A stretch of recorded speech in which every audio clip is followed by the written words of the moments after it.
Bonjour à toutes et à tous. Je suis ravie de partager ce moment avec vous, consacré à l'apport des nouvelles découvertes dans le domaine des neurosciences, par rapport à l'enseignement et à l'apprentissage.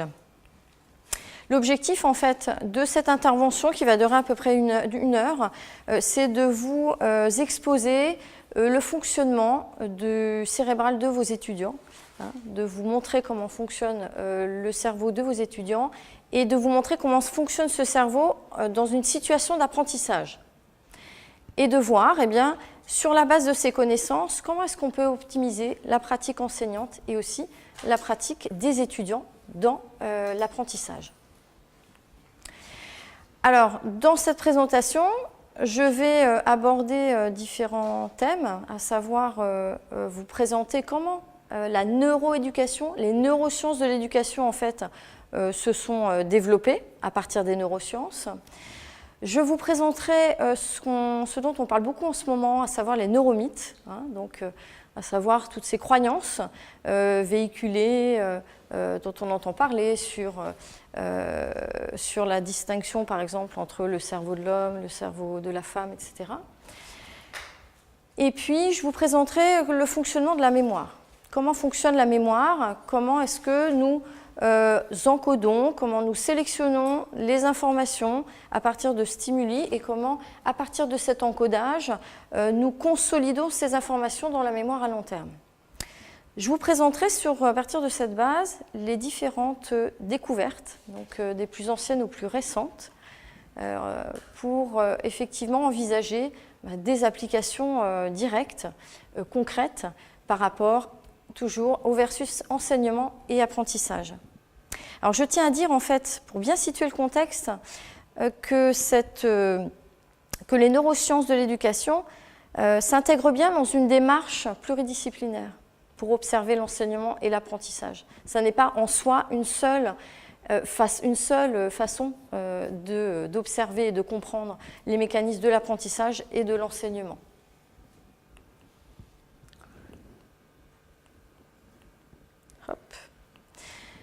Donc en fait, je vais simplement repartir et situer globalement les neurosciences, tout d'abord.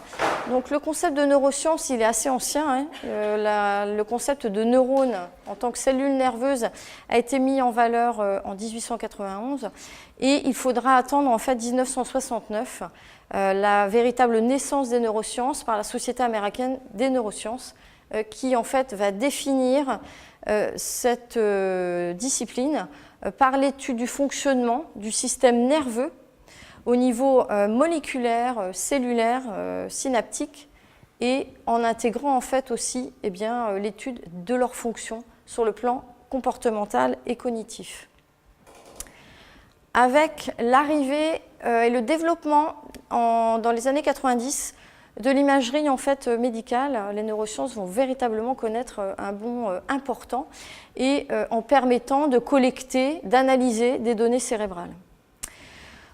Ce sont en fait des méthodes non invasives qui en fait souvent procèdent de deux méthodes distinctes, à savoir en fait la mesure de l'activité électrico-magnétique avec les électroencéphalogrammes ou bien en fait la mesure de l'afflux sanguin grâce à l'IRM.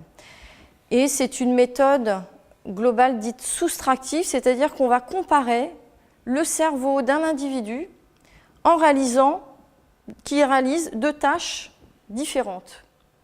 Et on va observer quelles aires du cerveau, quelles zones du cerveau sont mobilisées en fait dans la réalisation de ces deux tâches. Et c'est ce qui va nous permettre en fait de mieux comprendre le fonctionnement du cerveau. En 1999, l'OCDE lance une vaste consultation pour étudier la pertinence des neurosciences de l'éducation. Donc c'est une consultation internationale dont l'objectif est de savoir si c'est un domaine de recherche qui est pertinent et si c'est intéressant de mettre des billes, de financer des crédits dans ce domaine. En l'occurrence, grâce à cette consultation, en 2007, il y a un ouvrage très pertinent comprendre le cerveau, naissance d'une nouvelle science de l'apprentissage, qui sera produit en fait et édité à l'issue de ce projet. Et c'est véritablement en fait le début effectivement les débuts et le commencement des neurosciences de l'éducation. La Royal Society d'ailleurs va reprendre les éléments de cet ouvrage dans ses publications. En 2013, il y a 2 grands projets scientifiques d'envergure qui sont lancés, un aux États-Unis et un en Europe. Aux États-Unis, en fait, il y a Barack Obama qui lance un programme de recherche qui s'appelle la Brain Initiative, qui est financé par des fonds publics.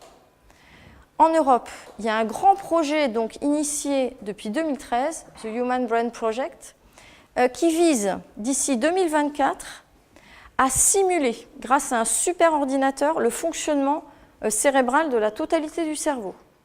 C'est un projet qui est assez controversé. Son objectif, en fait, c'est de proposer des thérapies nouvelles par rapport aux maladies en fait, neurologiques. On définit, et l'OCDE définit les neurosciences de l'éducation comme donc un domaine qui propose d'étudier, de mettre à profit des connaissances issues des neurosciences et de les mettre à profit dans la proposition de stratégies d'apprentissage, dans le fait d'informer les politiques et de participer aux pratiques éducatives. Les neurosciences de l'éducation ne sont pas là pour réaliser des recherches dans le domaine des neurosciences. Ce n'est pas son objectif. C'est clairement d'utiliser les connaissances issues des neurosciences. Alors, c'est un domaine qui est bien sûr à la croisée de nombreuses disciplines. Donc, les neurosciences, les sciences cognitives, les sciences de l'éducation, la psychologie, etc. Et l'idée, c'est vraiment de rendre compte auprès des enseignants des meilleures stratégies possibles sur la base des connaissances des neurosciences et sur la base de découvertes réalisées sur la mémoire, le langage et l'apprentissage. Aujourd'hui, il y a 4 domaines d'études il y a 4 domaines d'études, à savoir les fondements, donc tout ce qui concerne les aspects épistémologiques, méthodologiques. Il y a bien sûr la neuropédagogie axée sur l'apprentissage et l'enseignement.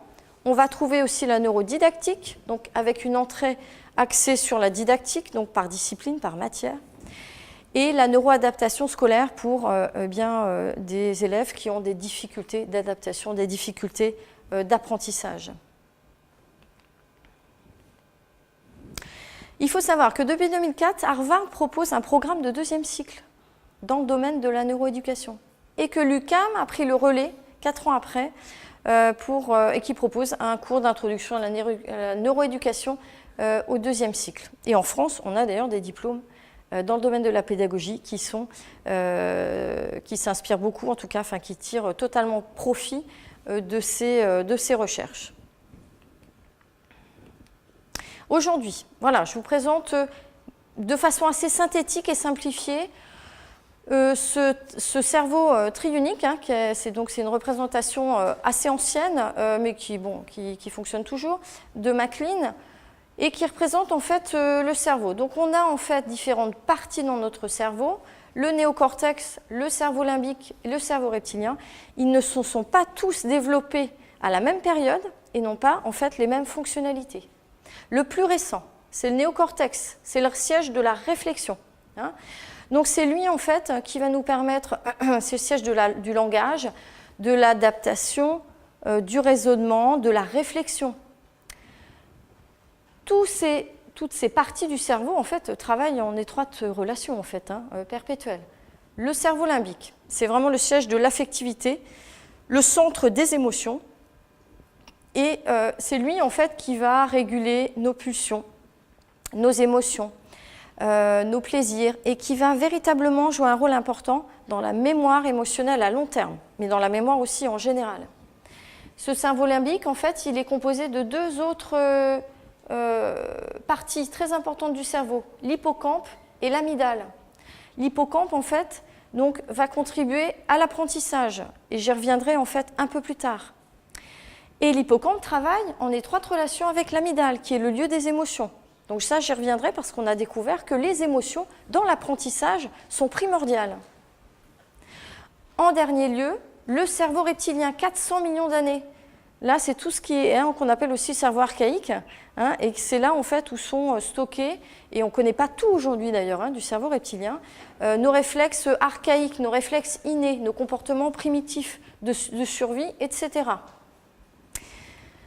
Aujourd'hui, ce que l'on sait, on commence à connaître, je dirais, globalement comment fonctionne le cerveau, mais ces découvertes ne sont pas évidemment terminées, on ne sait pas tout aujourd'hui du cerveau. Aujourd'hui, bien sûr, on sait que telle aire en fait, du cerveau, telle zone du cerveau va correspondre à des fonctionnalités, à des fonctions particulières. On sait localiser l'aire olfactive, auditive, émotionnelle, etc. Et le cerveau, dès la conception, il est déjà en fait spécialisé. C'est-à-dire que dès la naissance, la parole elle est latéralisée à gauche de notre cerveau dès la naissance. Je reviens juste en fait sur les différentes aires du cerveau. On croit parfois que le stockage d'un souvenir et d'un événement se situe à un seul endroit dans le cerveau. En fait, ça ne fonctionne pas comme ça. Un souvenir, un événement, en fait, va être associé à différentes informations d'ordre kinesthésique, donc par le toucher, olfactive, auditive, etc. Et que ces différentes informations en lien avec les vêtements vont être stockées en fait, dans ces différentes aires du cerveau. Je vais commencer en fait par vous parler, on en entend beaucoup parler d'ailleurs en ce moment dans la littérature et à la télévision, etc., des neuromythes ou croyances. Alors, aujourd'hui, en fait, il n'y a pas un consensus total des neuroscientifiques sur ces sujets. Pour certains, oui, c'est clair et évident. Pour d'autres, en fait, il y a des études en fait, complémentaires qui apportent différents points de vue. On a longtemps dit qu'il y avait donc une différence de fonctionnalité entre cerveau gauche, cerveau droit. On disait en fait, toi tu es plutôt cerveau droit, toi tu es plutôt cerveau gauche. C'est-à-dire qu'on donnait en fait, on attribuait par exemple tout ce qui était de l'ordre des fonctions créatives à un hémisphère et les fonctions d'analyse, de synthèse à un autre hémisphère. Aujourd'hui en fait, il n'y a pas en fait de différence en fait, même s'il y a une différence au niveau morphologique, il n'y a pas en fait de différence entre ces deux parties du cerveau. Elles travaillent en fait conjointement. On a beaucoup dit qu'on apprenait en fait en dormant. En l'occurrence, on n'apprend pas en dormant, on consolide des informations qu'on a pu réceptionner, encoder tout au long de la journée. D'accord ? Et on verra comment. On disait aussi qu'un environnement riche dans l'enfance, dans la petite enfance, permettait en fait d'augmenter le capital neuronal des enfants et permettait du coup d'avoir un potentiel d'apprentissage plus important. Il y a des études qui montrent que ça ne provoque pas une augmentation de ce capital neuronal, mais qu'à défaut, il y a d'autres études qui montrent qu'un environnement pauvre dans l'enfance, en fait, peut provoquer des problèmes, en fait, dans les fonctions cognitives de l'enfant. On a beaucoup dit aussi qu'on utilisait simplement 10% de notre cerveau. Clairement, si on utilise 10% de notre cerveau, en fait, on ne fonctionne plus. On est dans un état végétatif total, en fait. Par contre, effectivement, on a énormément de capacités cérébrales et on verra comment est-ce qu'on peut les exploiter. La différence entre le cerveau de l'homme et de la femme, les avis sont partagés. Il y a en fait, alors tantôt les hommes sont meilleurs en maths, tantôt les femmes sont multitâches. Il y a des scientifiques qui en fait vont partir du principe que le fonctionnement cérébral est identique et donc qu'il n'y a pas lieu en fait de faire de différence entre les deux. Et que c'est plutôt en fait une construction sociale qui va en fait donner et attribuer des fonctions à l'un plutôt qu'à l'autre. Par contre, il y a des scientifiques qui peuvent observer, bon ça c'est une donnée scientifique, qu'il y a une différence physique, c'est-à-dire que le cerveau de la femme est plus petit que celui de l'homme, mais il est plus dense. Et d'autres scientifiques en fait ont étudié les différences, les spécificités, enfin ils supposent qu'il y a des spécificités en fait pour les hommes et pour les femmes. Les périodes critiques.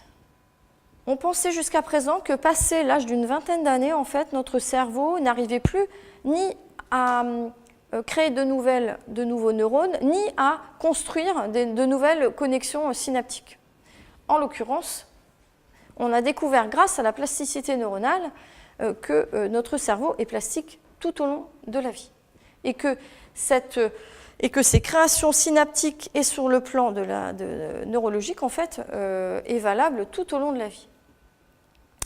Le style d'apprentissage VAC, visuel, auditif, kinesthésique, olfactif, etc., est remis en cause en fait aujourd'hui par certains neuroscientifiques qui, donc c'est considéré en fait que chez chaque personne en fait va développer un sens plutôt qu'un autre, le sens visuel, le sens olfactif par exemple en second lieu. Donc c'est vraiment, voilà, c'est un concept qui est remis en cause par certains scientifiques qui ne considèrent pas qu'il y a en fait de spécificité. Mais il y a d'autres travaux qui montrent aussi d'autres éléments. On peut dire aussi que ces sens ne se sont pas développés. Vous avez vu en fait au niveau du cerveau, il y a eu toute une évolution. Là, le néocortex, c'est vraiment la dernière partie du cerveau qui s'est développée. Au niveau des sens, ils ne se sont pas développés en fait de la même façon. C'est-à-dire que le sens en fait olfactif, c'est vraiment le sens archaïque. Quand on était au sol et qu'on ne se mettait pas debout, en fait, c'était vraiment celui qui nous permettait de prendre en compte les informations qui nous entourent. Le sens visuel a commencé à se développer, par exemple, lorsque l'homme a commencé à se redresser, à monter dans les arbres et à voir en fait ce qu'il se passait autour et à sentir le danger. Le multitâche, eh bien, on croit qu'on est capable de réaliser plusieurs tâches simultanément. Concrètement, le cerveau, et vous le verrez, il est incapable de se focaliser sur plusieurs tâches en même temps. Il ne peut le faire que si il y a une de ces tâches qui est stockée dans la mémoire procédurale, donc la mémoire à long terme. Par exemple, quand vous conduisez, vous êtes capable de parler, parce qu'en fait, vous ne réfléchissez plus à l'acte de conduire, au fait de conduire. Donc le multitâche, en fait, et si on essaye de faire du multitâche, de passer de la réception de ces messages au traitement d'un dossier, puis d'un autre dossier, décrocher le téléphone, etc., en fait, c'est complètement contre-productif. On crée une surcharge cognitive et en fait, on fatigue le cerveau. Il n'est pas fait pour ça. Voilà comment fonctionne la mémoire. Et c'est important parce que je vais revenir en fait sur certains de ces aspects. Et on va voir d'ailleurs comment est-ce que vous, en tant qu'enseignant, vous pouvez influencer et agir sur certains de ces paramètres. Au tout départ, en fait, on a la perception par nos organes sensoriels de différentes informations, de différents stimuli. Ça se fait par la peau, les oreilles, etc., les yeux. Et il va y avoir déjà en fait un certain filtrage qui va se faire parce que ce sont des milliers de stimuli à la seconde. Un certain nombre d'informations vont être stockées dans ce qu'on appelle la mémoire sensorielle. Ça dure, c'est très court, c'est 1/2 à 2 secondes. Ensuite, il va y avoir un processus d'attention, de sélection réflexive qui va sélectionner un certain nombre d'informations pour la stocker dans la mémoire à court terme. Et on verra en fait que cette attention, elle va dépendre beaucoup de notre histoire, de notre vécu, de notre expérience, du contexte dans lequel on est, etc. Pour passer à la mémoire à long terme, il va y avoir en fait un encodage et une consolidation qui va devoir se faire, et on verra en quoi l'enseignant en fait peut aider le cerveau de l'étudiant à cet encodage et cette consolidation. La mémoire à long terme, on distingue, en fait, les scientifiques distinguent deux parties. Il y a une partie qu'on va appeler la mémoire déclarative ou la mémoire consciente, et de l'autre côté, c'est la mémoire explicite, et de l'autre côté, la mémoire dite implicite, qui est de l'ordre de l'inconscient. Dans la mémoire explicite, on va bien isoler en fait ce qui est de l'ordre de la mémoire épisodique, c'est-à-dire qui a trait à notre autobiographie, à la connaissance de notre histoire, à la connaissance des personnes, c'est notre histoire à nous. Hein. Et cette mémoire, elle va sans arrêt dialoguer avec la mémoire sémantique, qui, elle, va donner du sens à notre histoire, à ce que l'on sait. Hein. Et c'est la mémoire sémantique. Par ailleurs, inconsciemment, donc, on a la mémoire implicite, qui est divisée en deux parties. Tout ce qui est de l'ordre des automatismes, des procédures. Hein. Donc là, c'est par exemple, au bout d'un moment, quand vous commencez à apprendre à faire du vélo, eh bien, il y a une exploration, il y a la répétition, etc. Et à un moment donné, en fait, on va en fait, je dirais, solliciter toujours des chemins neuronaux identiques, et c'est de cette façon-là qu'on va rentrer et qu'on va consolider les informations et qu'on va les rentrer ces informations dans la mémoire procédurale.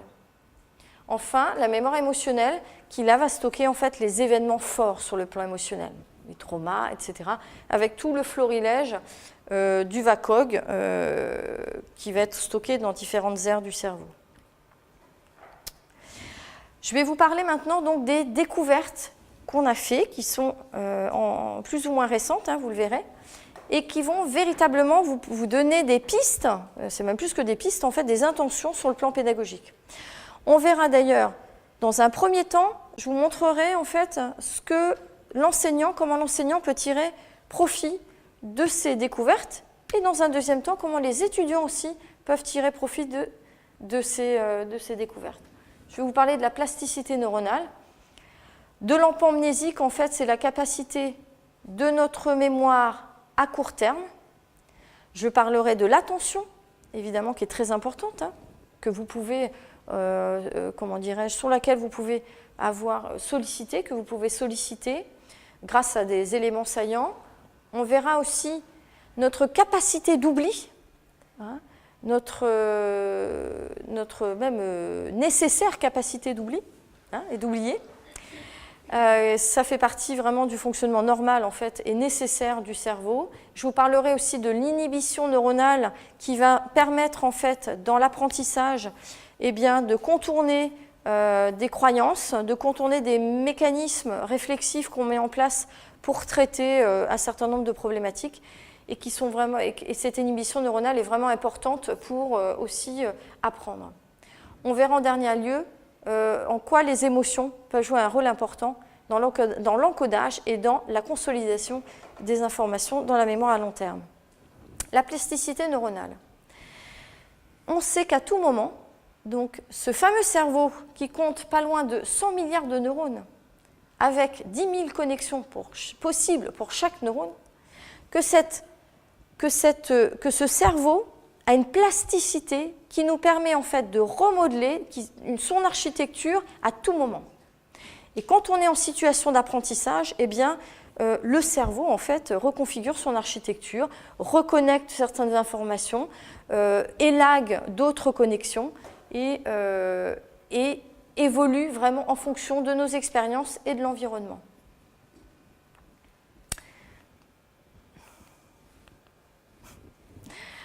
Qu'est-ce qui se passe lors de l'apprentissage? Il va se passer plusieurs choses, il y a plusieurs mécanismes. Donc, à la fois, il va y avoir production et création de nouveaux neurones et nouvelles connexions qui vont se créer entre les neurones. Il va y avoir des modifications de certaines connexions en fonction de notre expérience. Si on a déjà sollicité une partie de l'information, etc., d'un problème. Bon. Le cerveau aussi va faire disparaître certaines collections, on va parler d'un élagage, lorsque on ne sollicite pas suffisamment fréquemment en fait, certaines informations et certaines connexions. D'où l'oubli.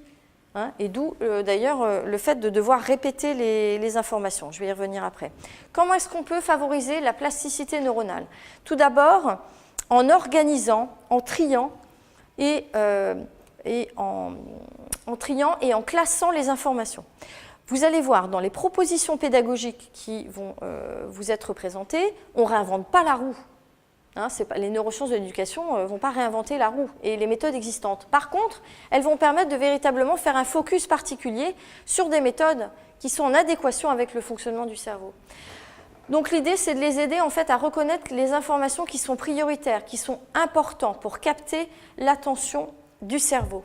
La répétition va véritablement permettre d'ancrer, hein, de stabiliser des connexions synaptiques et de consolider en fait et d'encoder les informations.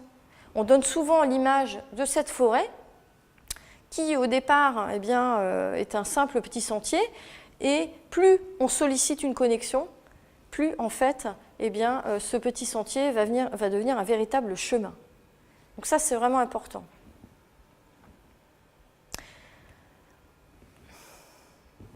Alors comment on peut faire? En questionnant les élèves, en les faisant enseigner, notamment grâce à la classe inversée, en proposant des interactions,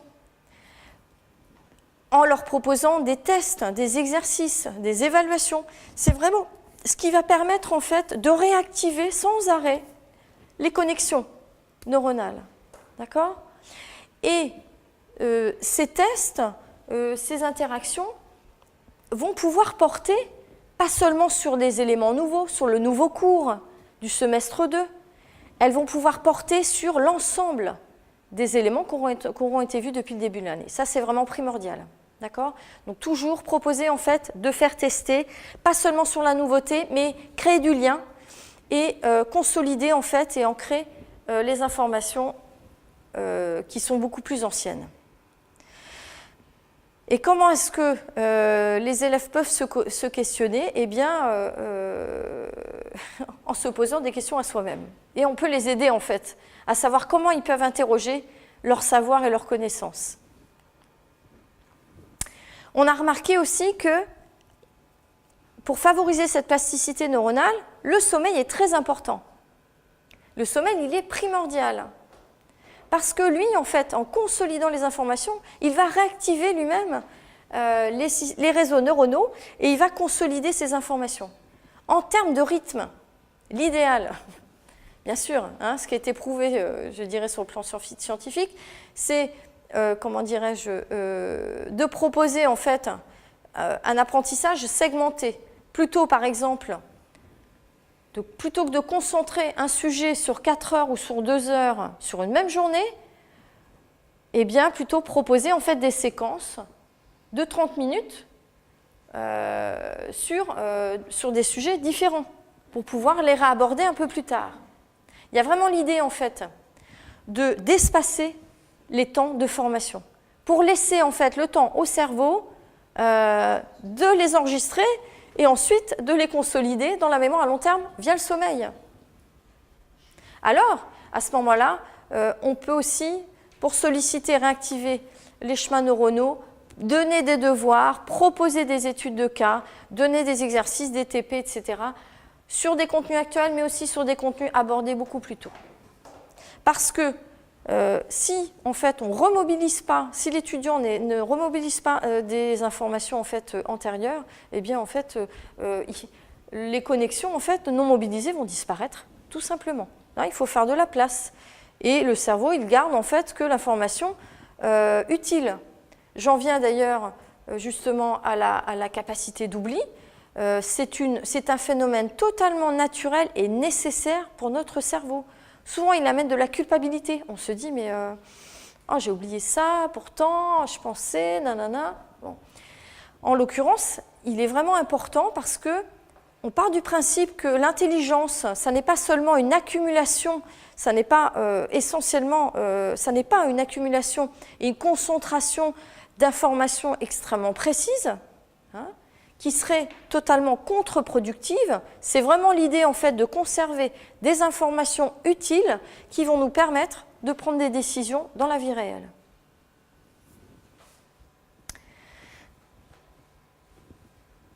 Voilà. Hop. Et dans le prolongement, donc ça a été mis en évidence en fait par la règle de Epp ou la théorie des assemblées de neurones en fait en 49. Lui en fait, hein, donc c'était bien avant l'IRM, etc. Hein, donc lui a en fait créé cette théorie des assemblées de neurones. Si un neurone A parvient à exciter en fait un neurone B, eh bien A il parviendra, c'est toujours la même chose, plus facilement dans une expérience ultérieure. Et à l'inverse, si un neurone A n'arrive pas et ne parvient pas à exciter un neurone B, eh bien en fait, il sera beaucoup plus difficile et il sera impossible de mobiliser cette connexion ultérieurement. La courbe d'Ebbinghaus, vous la connaissez peut-être, elle est très ancienne, 1885. Ebbinghaus, en fait, un psychologue allemand, avait déterminé la durée de vie d'une information dans le cerveau. Très intéressante. On peut voir une chose, c'est que entre le moment déjà où cette information est donnée dans le cerveau, vous voyez, il y a une partie déjà, on n'est pas à 100%, on est un petit peu moins. Hein, et quand on essaye de se rappeler de cette information un jour, une semaine, un mois et 6 mois plus tard, il ne reste plus grand-chose lorsqu'on ne la mobilise pas cette information. Hein, on arrive à 20%, moins de 20%. Ce qui va permettre véritablement à l'étudiant de prolonger cette courbe de vie, cette information, c'est véritablement en fait d'espacer, c'est la répétition mais espacée dans le temps, pas concentrée sur un seul moment donné, mais véritablement espacée dans le temps. D'accord ? On voit en fait qu'en le faisant à 10 minutes, un jour, une semaine, un mois et 6 mois, en fait, on a un gain de rappel qui est assez extraordinaire et qui est multiplié par 3. Donc ça, c'est valable, j'en reparlerai tout à l'heure, aussi bien pour les étudiants qui auraient plutôt intérêt à réviser, non pas de façon hyper concentrée 3 jours avant l'examen, mais de façon très régulière dans le temps, et aux enseignants aussi à proposer régulièrement un rappel des notions et des éléments cognitifs antérieurs.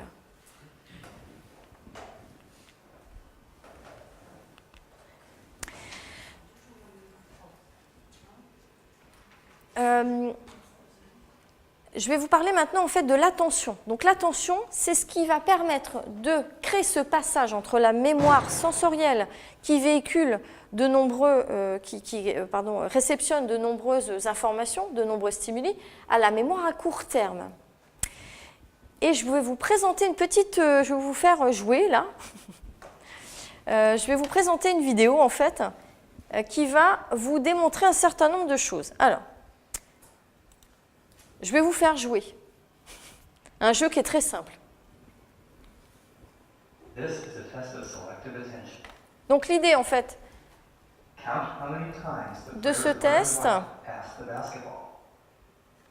c'est de compter le nombre de fois, compter le nombre de passes entre les différents joueurs.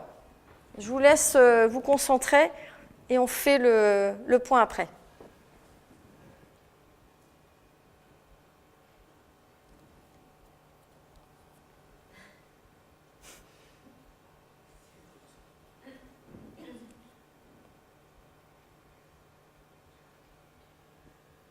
Alors, combien ? Combien ? 15 passes. Par contre, est-ce que vous avez vu le gorille ?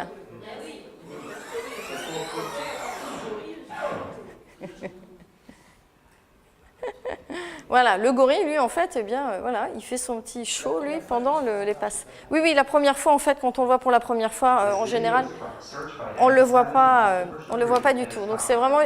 C'est une expérience qui a été menée en 99, qui est vraiment très pertinente. Alors, l'idée, en fait, avec cette expérience-là, c'est de vous démontrer, en fait, que l'attention, elle est vraiment fluctuante et sélective. Hein, donc, dans un cours, en fonction des consignes qui vont être données par l'enseignant, mais pas seulement, dans le contexte dans lequel on est, selon notre histoire, nos expériences, etc. Hein, et c'est, comment dirais-je, notre espace cognitif, notre éducation, etc. Et on va voir comment est-ce qu'on peut interagir sur cette attention. Cette attention, en fait, va se focaliser sur ce qu'on appelle des éléments saillants, c'est-à-dire eh bien, des éléments qui vont permettre de capter l'information, de capter l'attention de l'étudiant. On peut, pour solliciter et capter en fait, l'attention de l'étudiant, on peut proposer à l'enseignant de clarifier son intention, c'est-à-dire de présenter en début d'intervention l'objectif pédagogique de son cours. Quelle est la compétence, la capacité, les objectifs sur le plan pédagogique qui sont visés, les savoirs, etc. Est-ce qu'on fait appel, par exemple, à un référentiel de compétences ou pas? Quelles vont être les stratégies d'apprentissage que vous allez mettre en jeu pour atteindre ces objectifs? Eh bien, il y aura tant de cours magistraux qui porteront sur tel sujet et il y aura un certain nombre de TP dont l'objectif sera de vous apprendre, de faire apprendre telle et telle chose. Sur le plan aussi des outils et des supports utilisés, on pourra tout à fait en fait indiquer eh bien, sur quel matériel pédagogique on va pouvoir proposer. Les modalités de contrôle et les critères d'évaluation, ils sont essentiels en fait au début, hein, puisque c'est important en fait quand on commence un cours de savoir eh bien, de quelle façon notre travail va être évalué. Hein. Tous ces éléments vont permettre de clarifier votre intention, de capter l'attention de l'étudiant au démarrage de votre cours et vont lier aussi sur le plan émotionnel, vont permettre de créer de la confiance. Et la confiance, elle est très importante, on le verra, dans l'encodage à long terme des informations. En cours, si on parle en fait avec une voix très monologue et qu'on reste totalement en fait figé dans un amphithéâtre, eh bien en fait on peut donner l'image d'un spectacle à laquelle vous participez ou d'une pièce de théâtre. Votre attention, elle ne va pas se focaliser en fait sur l'enseignant et sur son discours. C'est véritablement le fait de parler avec des pauses, de reprendre, de focaliser en fait l'attention, une information de pointer au tableau une information particulière, d'écrire, de montrer un PowerPoint, de montrer une vidéo, etc., qui vont permettre en fait de donner des éléments saillants aux étudiants. L'idée, c'est véritablement de rythmer la séance avec des supports différents, de réaliser plutôt des séquences courtes, on l'a vu, pour permettre l'encodage.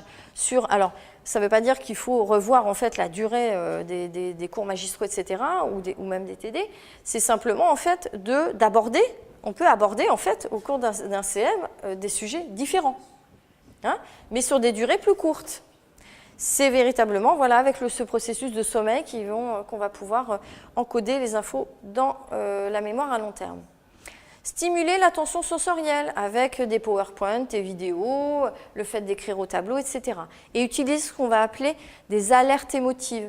Faites attention à telle chose.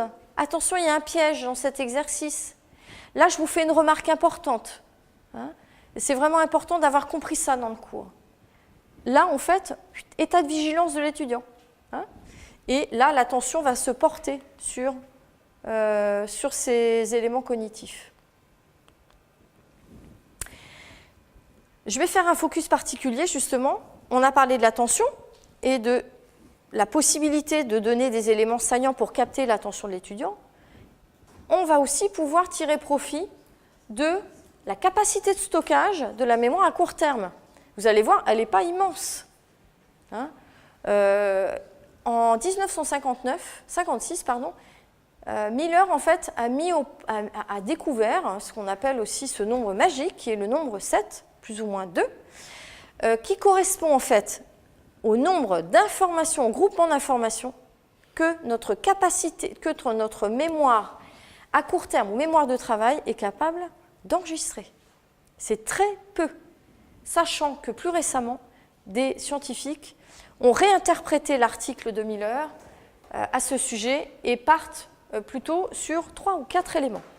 Ce qui signifie que, en fait, quand un étudiant va en cours et suit un cours en amphi, il est incapable, sa mémoire de travail est incapable en fait de suivre l'ensemble des informations et de stocker l'ensemble des informations qui sont présentées pendant le cours. D'où le fait de donner des éléments saillants, de données sur lesquels en fait, l'étudiant va pouvoir se concentrer. Sinon, il y a surcharge cognitive et là, ça ne fonctionne pas bien, ça ne fonctionne plus. Comment est-ce qu'on peut traduire ça? Regardez, les numéros de téléphone sont beaucoup plus faciles à mémoriser lorsqu'ils sont en fait couplés par 2. Alors que si on se proposait de les mémoriser en fait de façon successive et individualisée, en fait, on voit rapidement que les premiers chiffres peuvent nous échapper. D'accord? Alors, concrètement, ça veut dire que ces 3-4 éléments, qu'on peut proposer 3 à 4 éléments. Si je fais un parallèle sur des espaces sur les plateformes d'apprentissage en ligne, dans la première situation, où on est en fait dans un listing de données, en fait, là, en fait, il n'y a pas de catégorie, il n'y a pas de structure en fait, de l'information, et très rapidement, on perd le fil. Très rapidement, surcharge cognitive. Ici, dans le deuxième exemple, on a en fait une classification de l'information qui va permettre de comprendre l'intérêt et en fait, l'intention pédagogique de l'enseignant. En cours, sur un PowerPoint, c'est la même chose.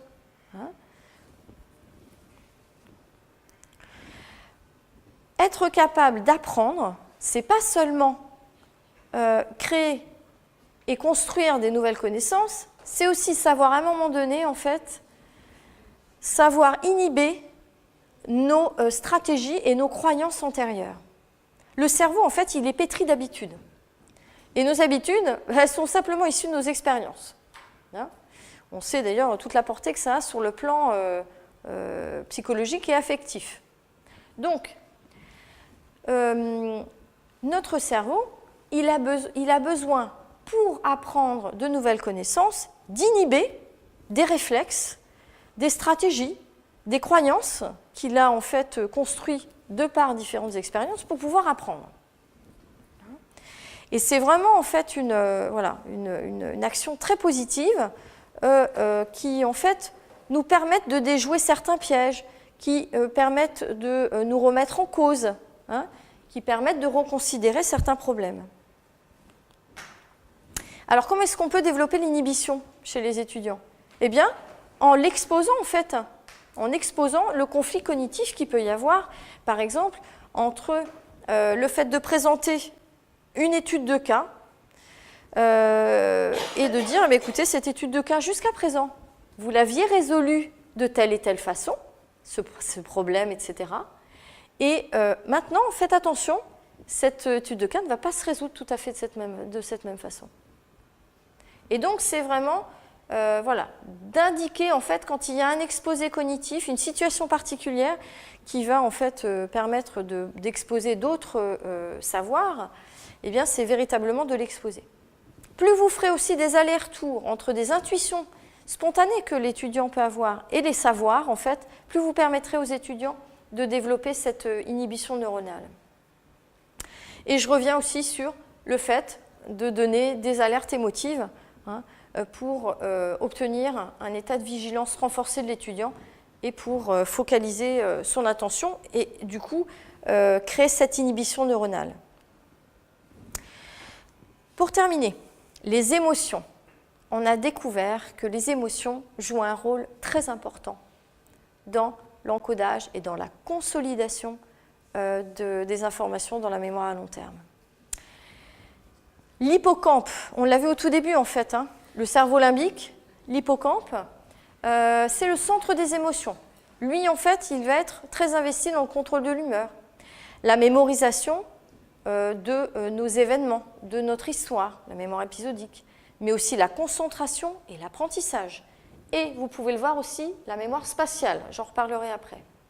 Et c'est une zone vraiment essentielle de la mémoire et de l'apprentissage. Alors l'hippocampe, en fait, c'est cette toute petite, cette petite partie du cerveau qui ressemble à un cheval de mer et qui ne va pas en fait stocker, sa fonction c'est pas de stocker les informations, c'est une sorte de carrefour par lesquels les informations vont passer et vont ensuite, comment dirais-je, être orientées dans différentes parties du cerveau. Donc l'hippocampe a vraiment pour objectif et pour fonction de trier et de sélectionner ces informations et vont permettre de fixer en fait la mémoire, les apprentissages dans la mémoire à long terme. On a découvert que les émotions positives, à contrario des émotions négatives en fait, favorisent le développement des neurones et vont augmenter les connexions synaptiques. Plus particulièrement, il y a un certain nombre, donc les émotions, il faut savoir que c'est un domaine en fait d'études relativement récent et que je ferai un focus sur certaines émotions positives, les générales, et certaines émotions négatives. Donc à savoir la peur, la colère, la tristesse et à contrario la joie, la confiance, la surprise. Vous allez voir en fait à quel point elles peuvent jouer leur rôle.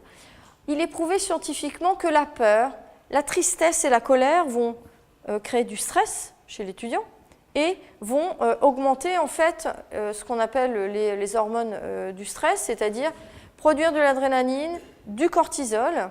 Alors le cortisol, c'est une hormone en fait qui est très, comment dirais-je, qui a en fait des répercussions sur le plan physiologique, puisque en fait elle empêche totalement notre hippocampe de fonctionner dans une situation stressante. L'étudiant en fait il n'est plus du tout capable, même nous, de mobiliser en fait ses capacités d'apprentissage. Il n'est plus capable d'écouter ni d'apprendre. Un stress prolongé d'ailleurs peut amener en fait un dérèglement de l'hippocampe. Alors l'hippocampe, il est en fait très important. Il intervient dans nombreuses maladies dégénératives, neurologiques, comme la maladie d'Alzheimer, par rapport à la mémorisation des événements. Et il peut même amener en fait une atrophie de l'hippocampe. Alors, qu'est-ce qui peut en fait provoquer chez l'étudiant? C'est une proposition de situation, du stress, la peur d'échouer. La peur de se planter, la peur de ne pas réussir son examen.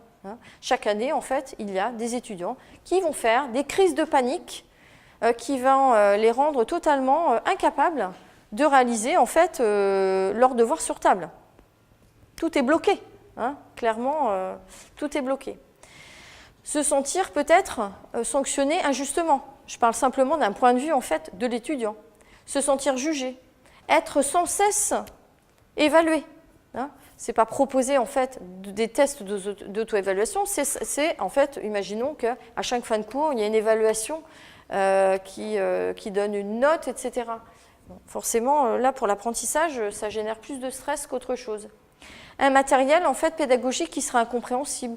Par exemple, une différence entre le discours que vous avez en tant qu'enseignant et les supports que vous allez utiliser, par exemple. La modification du contrat pédagogique, à savoir si au départ, en début d'année, vous savez, le fameux contrat pédagogique qui lie l'enseignant à l'étudiant, mais aussi l'étudiant à l'enseignant, l'étudiant il a aussi un certain nombre de devoirs, s'il y a en fait une modification de ce contrat pédagogique, par exemple, on modifie en cours d'année, ou juste avant les examens, les modalités de contrôle, les critères d'évaluation. Là, le contrat de confiance est rompu, et le contrat pédagogique ne fonctionne plus. Il peut y avoir bien sûr aussi d'autres éléments comme un contexte personnel qui peut être difficile. A contrario, la joie, la confiance, la surprise en fait vont permettre l'augmentation en fait et l'augmentation d'hormones comme la dopamine. Donc la dopamine en fait qui est liée en fait à la bonne humeur, le fait de se sentir joyeux, l'ocytocine qui est une hormone présente quand on est dans un climat de confiance. Et ce sont véritablement le lien positif entre les êtres, l'empathie, des comportements altruistes qui vont permettre en fait de générer ces émotions positives. Le plaisir d'apprendre, de venir en cours et de réussir, ça va être hyper moteur en termes de motivation et d'apprentissage. Aussi la convivialité, l'humour, l'amitié entre les apprenants. Avoir confiance voilà, dans un cadre pédagogique, avoir confiance en son enseignant, avoir confiance en soi et ressentir de la bienveillance. Toutes ces situations en fait, vont permettre de véritablement favoriser l'apprentissage. Qu'est-ce qu'on peut en fait provoquer, qu'est-ce qu'on peut proposer en tant qu'enseignant pour favoriser ces émotions positives? Alors évidemment, faire preuve de bienveillance, d'attention, etc. Mais il y a aussi ce qu'on appelle le storytelling, c'est-à-dire raconter une histoire. Quand on présente une situation, une étude de cas, etc., partir d'un exemple concret. L'entreprise X avec telle et telle personne. C'est aussi proposer des mises en situation réelles. À Pontchaillou, les internes vont jouer des scènes où, pour gérer en fait, un rendez-vous, pour apprendre à accueillir un patient, à poser un diagnostic, à questionner son patient, en fait, ils vont jouer des scénettes où tantôt, l'interne va jouer le rôle du patient et tantôt, l'interne va jouer le rôle du médecin. Des études de cas, des jeux sérieux. Donc les jeux sérieux, c'est vraiment l'idée en fait, de proposer des activités pédagogiques ludiques avec évidemment un fond sérieux. Il est prouvé aussi scientifiquement que d'alterner en fait l'action physique et l'action mentale en fait permet véritablement, théorie et pratique, permet vraiment d'enclencher ce qu'on va appeler en fait un engagement actif et d'enclencher en fait un processus de mémorisation très important. 70% de l'apprentissage est provoqué par l'expérience, 20% les interactions sociales et 10% par les méthodes formelles de transmission. Donc, ces pistes-là sont vraiment intéressantes. Il y a aussi l'apprentissage avec les pairs, c'est-à-dire apprendre en groupe. Les étudiants peuvent, on peut leur proposer de réaliser une étude de cas en groupe, de réaliser un apprentissage collaboratif où l'un va jouer le rôle, n'importe quoi, du DRH et l'autre du responsable financier, etc. On peut aussi proposer en fait un apprentissage par problème. L'idée c'est de résoudre un problème, une situation ou de monter un projet où chacun en fait va participer et jouer son rôle. Le numérique aussi, les plateformes d'apprentissage vont aussi proposer à travers un certain nombre d'outils de travailler ensemble. D'accord ? Les wikis, les blogs, etc. Je fais juste un petit focus sur les fameux neurones miroirs. C'est une découverte relativement récente qui, on ne sait pas tout d'ailleurs encore des neurones miroirs, c'est simplement le fait que quand vous êtes avec une autre personne, que vous discutez par exemple, et que la personne avec qui vous discutez est en train de manger un sandwich. Elle va lever son bras, elle va tendre le sandwich vers sa bouche. Eh bien, dans notre cerveau, vous qui n'êtes pas en train de manger, vous allez activer en fait les aires du cerveau qui correspondraient en fait à l'action de la personne qui est en face de vous. On sait que ça participe à l'empathie, mais ça participe aussi énormément à l'apprentissage. Vous imaginez ? C'est vraiment l'idée d'apprendre ensemble. Je vais faire un focus particulier sur l'étonnement, la surprise et l'imprévu, que certains scientifiques considèrent en fait comme étant une émotion, l'étonnement, le fait d'être surpris dans le cadre d'un cours par l'introduction d'une situation nouvelle. Le fait de provoquer une surprise, un imprévu, va véritablement en fait, mobiliser les capacités d'apprentissage de l'étudiant. Il y a ce scénario d'apprentissage qui est vraiment intéressant. Vous faites votre cours habituel et puis hop, vous allez proposer ou donner un exemple, présenter un élément cognitif qui est en fait non conforme à ce que les étudiants attendent. Il va y avoir une émotion de surprise et d'étonnement. Il va se passer deux choses.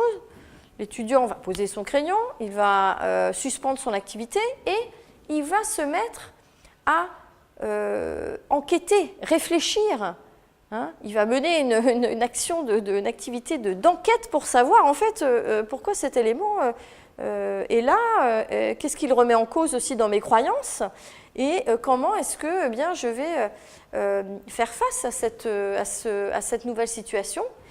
C'est véritablement sur des éléments comme cela que les étudiants vont pouvoir en fait transformer leurs habitudes, hein, transformer leur façon d'appréhender leurs activités, les activités pédagogiques, et du coup, vont permettre de développer en fait l'inhibition neuronale. Pour les étudiants, si on fait maintenant le versus du côté des étudiants, on s'est rendu compte que le fait de relire, de surligner, de re-relire, etc., a un niveau de rendement assez faible en fait, hein, par rapport à l'effort fourni. Le fait de concentrer ces apprentissages juste avant les examens, ce n'est pas bon du tout. On verra après, dans la deuxième diapo, quelles sont les stratégies qui sont efficaces. D'apprendre à la dernière minute. Alors, apprendre à la dernière minute, eh bien, oui, ça va, en fait, on peut éventuellement mobiliser hein, la veille pour le lendemain des informations parce qu'elles sont fraîches et qu'on les aura, en fait, consultées peut-être quelques heures auparavant, mais en fait, elles ne vont pas du tout être consolidées dans la mémoire à long terme. Elles vont pas être, si elles ne sont pas remobilisées, en fait, elles ne vont pas du tout. Et donc, c'est une mémoire temporaire qui va servir pour l'examen, mais qui, si on en a besoin, a priori, dans un an ou dans 6 mois, eh bien, en fait, elles ne seront plus là. Apprendre tout par cœur sans réfléchir. Bon.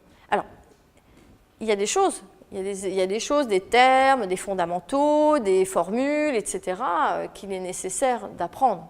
Hein. Mais si on apprend tout par cœur, en fait, et qu'on ne porte aucune réflexion, eh bien, ça ne fonctionne pas. Dormir très peu. Vous avez vu à quel point, en fait, le sommeil est très important dans la consolidation des informations à long terme.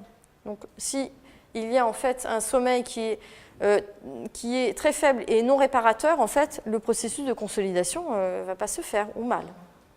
Le fait de rester connecté, super, quand on est en cours, ou même quand on est à notre poste de travail, hein, on le voit tous en fait, hein, on est connecté, il y a l'ordinateur, il y a le téléphone, il y a le téléphone portable, il y a le téléphone fixe, etc. En fait, tous ces éléments en fait, eh bien, suscitent notre attention. Hein. En plus, comme il y a toujours un effet de surprise, quand on décroche, quand on lit un mail, eh bien, en fait, on va stimuler ce qu'on appelle les circuits de la récompense. Donc, c'est super génial, hein, on est content. Mais, en fait, pour notre attention, notre cerveau, il fonctionne très mal comme ça. Hein, puisque le cerveau a besoin, en fait, de porter sur une attention particulière sur un élément, et pas sur une pluralité d'éléments. Le fait de travailler seul, on l'a vu, hein, à quel point, en fait, les étudiants ont vraiment intérêt à travailler ensemble. Hein. Oui, on peut leur proposer, dans le cadre de TD, etc., de travailler en groupe, mais les étudiants ont aussi vraiment intérêt à travailler en fait, ensemble. Et les stratégies en fait, qui sont efficaces, eh bien, c'est de se poser des questions, c'est d'apprendre à se poser des questions, c'est de réfléchir sur ce qu'on apprend. Hein, pourquoi, comment, quoi, etc. C'est aussi faire du lien entre ce que l'on apprend aujourd'hui et faire du lien avec ce qu'on a appris il y a 1 an, avec ce qu'on a appris il y a 6 mois, il y a 3 mois, etc. La possibilité aussi de retranscrire une information de façon visuelle ou spatiale, c'est très important. On l'a vu, l'hippocampe, c'est aussi le siège de la mémoire spatiale. D'accord ? Donc, il sera beaucoup plus facile, par exemple, en créant des associations ou des métaphores, de, mémoriser les informations. Vous imaginez mémoriser, en fait, la succession des rois de France. Eh bien, si on propose et on s'imagine une scène où, Louis XIV rentre dans la pièce d'un château, et Louis XV lui ouvre la porte et lui montre le salon où est installé Napoléon, je dis n'importe quoi, eh bien, en fait, ces informations, ces associations vont permettre véritablement aux étudiants eh bien, de mémoriser beaucoup plus facilement ces informations. Et aussi, eh bien, tester. Il faut que les étudiants puissent tester leur mémoire. Alors, ils peuvent le faire à travers des fiches, ou ils vont faire des fiches avec d'un côté, par exemple, une question, et de l'autre côté, la réponse. Ils peuvent faire ce qu'on appelle le mind-map, les cartes de connaissances et des images mentales, les cartes mentales, pardon. Ils peuvent aussi utiliser, comment dirais-je, des fiches et faire tester leur mémoire, alors par éventuellement des tests qui ont été mis en place par des enseignants. C'est vraiment ce qui va permettre en fait eh bien, de créer les conditions d'un meilleur apprentissage. Relire leurs notes de façon fréquente et espacée, hein, pas tout concentrer en fait au dernier moment. Il y a une étude qui a été faite et qui démontre que le fait d'étudier 7 minutes et de se tester pendant 21 minutes est beaucoup plus prolifique, hein, et beaucoup plus efficace que d'étudier pendant 28 minutes. Le fait de travailler en groupe, ça je l'ai dit hein, déjà tout à l'heure, donc c'est vraiment l'apprentissage avec les pairs, hein, tout simplement. Se donner un temps limité dédié aux réseaux sociaux pour éviter de se faire envahir, hein, surcharge cognitive. L'exercice physique, alors il est prouvé en fait que l'exercice physique et l'apprentissage d'une deuxième langue permettent de développer des stratégies d'inhibition. Eh bien oui, parce que quand vous faites du sport sans cesse, hein, vous faites de l'aviron, du catamaran, de la course à pied, je ne sais quoi, sans cesse vous êtes amené en fait à réinterroger vos croyances et à vous adapter à votre environnement pour pouvoir progresser, pour rester dans le rythme, etc. Savoir identifier ses croyances, c'est-à-dire « Ah tiens, c'est vrai, jusqu'à présent, j'avais toujours tendance à réaliser et à résoudre ce type de problème de cette façon-là. » Il faut que j'en prenne bien conscience parce qu'effectivement, eh bien, il n'y a pas qu'une et seule façon de procéder. Développer pour les étudiants leur intelligence émotionnelle. Qu'est-ce que c'est ? C'est simplement le fait de réussir à identifier et à reconnaître ses émotions. Et vous allez voir, je dirais, un intérêt en fait direct. C'est que plus, à un moment donné, on est capable de se dire « Ah là, j'ai vraiment peur d'échouer, j'ai vraiment la trouille », ou bien oh, « Je suis en colère, là, ça ne s'est pas bien passé », plus en fait, et c'est prouvé scientifiquement, vous savez, quand il y a une émotion en fait qui est importante, le cerveau limbique, lui, il tourne à fond les manettes. Hein. Lui, il est en pleine activité. Et quand on est en fait pris par cette activité sur le plan émotionnel, eh bien en fait l'activité du néocortex, hein, réflexion, etc., analyse, va être beaucoup moindre. Il est prouvé scientifiquement qu'à partir du moment où un étudiant ou des enfants, des adultes sont capables d'identifier leurs émotions, en fait, l'activité du néocortex, de la réflexion, reprend en fait son cours et l'activité du cerveau limbique en fait diminue. Voilà. Et là, il y a véritablement les conditions et la place pour poursuivre l'apprentissage. Et bien sûr, éteindre les objets connectés pendant les cours. Et dormir, c'est vraiment important pour consolider les informations. Je terminerai par cette phrase. Il faut bien comprendre que les découvertes actuelles et futures, parce qu'on n'en est qu'au début, je pense, dans le domaine des neurosciences de l'éducation, sont intéressantes et pertinentes et permettent de proposer des stratégies d'apprentissage ou d'enseignement qui sont en adéquation avec le fonctionnement du cerveau. Ça n'est pas en soi une seule et même façon, une seule et unique façon de considérer et d'analyser en fait les processus d'enseignement et d'apprentissage. Il faut vraiment que ce soit mis aussi au regard des autres domaines en fait qui analysent déjà ces processus. Et c'est vraiment c'est de donner véritablement des moyens et des stratégies pédagogiques pour réussir et faire réussir les étudiants et faire en sorte qu'ils puissent trouver leur place dans la société. Je terminerai par juste cette dernière petite diapositive et après. Aujourd'hui, en fait, plus on connaît le fonctionnement du cerveau, plus on sait comment le cerveau fonctionne et apprend, plus on est capable de proposer des méthodes et aussi des outils qui sont en adéquation avec nos connaissances. Aujourd'hui, il y a un casque qui vient d'être développé, en fait, et qui permet, à travers certes des stimulations, avec le passage d'un courant électrique au niveau de la tête, par exemple, hein, d'augmenter la capacité de la mémoire de travail, la capacité de stockage des informations de la mémoire de travail. Bon.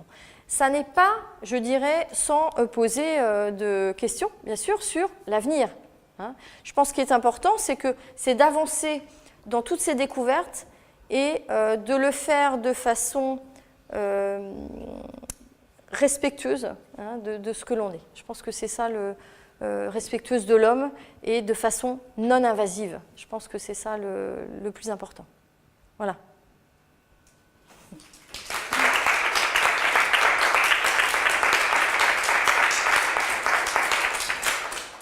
Merci.